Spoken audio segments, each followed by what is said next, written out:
Let's begin by getting you quickly acquainted with Borobudur's layout. The temple has 10 levels, and the narrative reliefs are concentrated on 4 of them. Flipping to a cross-section view of the temple, you can see the specific location of the reliefs on the terraced levels. The best reliefs, the ones we're going to be taking a closer look at, the ones that depict events in the life of the Buddha, are located on the first terrace. We're interested in the ones that occupy the upper register. Here's what it looks like on location. I've left Jennifer in this photo to give you an impression of scale. You can see that the upper register is located above shoulder height.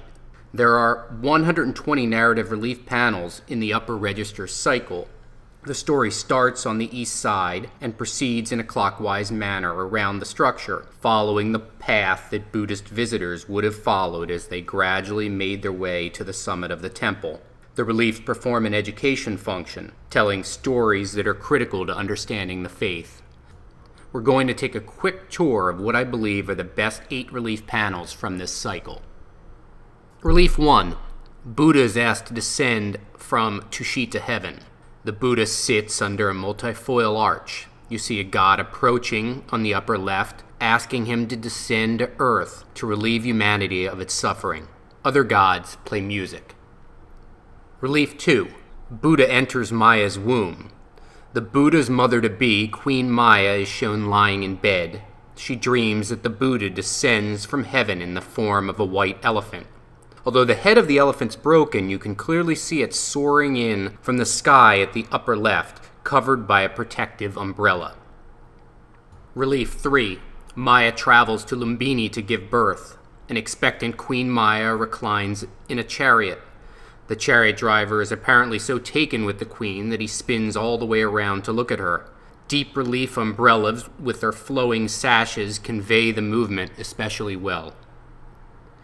Relief 4. Siddhartha cuts his hair. We now jump forward a number of years. The Buddha-to-be, now 29 years old, has left home in pursuit of the truth. He stands at the center about to cut his hair. The cutting of his hair is a seminal event, signaling a break with his earlier life and marking the start of his quest for enlightenment. Attendants kneel at his feet. Relief 5. Siddhartha meditates with 5 ascetics. Siddhartha sits on the left side, his isolated location indicated by the abundant wildlife. Compared to Siddhartha, the ascetics appear somewhat distracted. One appears to be sleeping and the others are talking rather than meditating. And this is on purpose, since Siddhartha determines that the path of extreme asceticism is not ideal for reaching enlightenment. Relief 6. Mara's daughters tempt Siddhartha. In the final hurdle before reaching enlightenment, the Buddha-to-be sits under the Bodhi tree, remaining focused on his meditation, ignoring Mara's daughters who dance seductively before him. The evil demon Mara stands behind with his arm raised. Relief 7. Siddhartha achieves enlightenment and becomes the Buddha. The Buddha extends his right arm forward in Bhumisparsa, earth-touching mudra, surrounded by a halo with Bodhi tree leaves. Conch shells sit at his feet, used to trumpet the Buddha's profound teachings. Gods surround him, bearing witness to the event. Relief 8. Buddha gives his first sermon. This is the culminating event in the narrative cycle. The Buddha shares his accumulated wisdom with the rest of the world.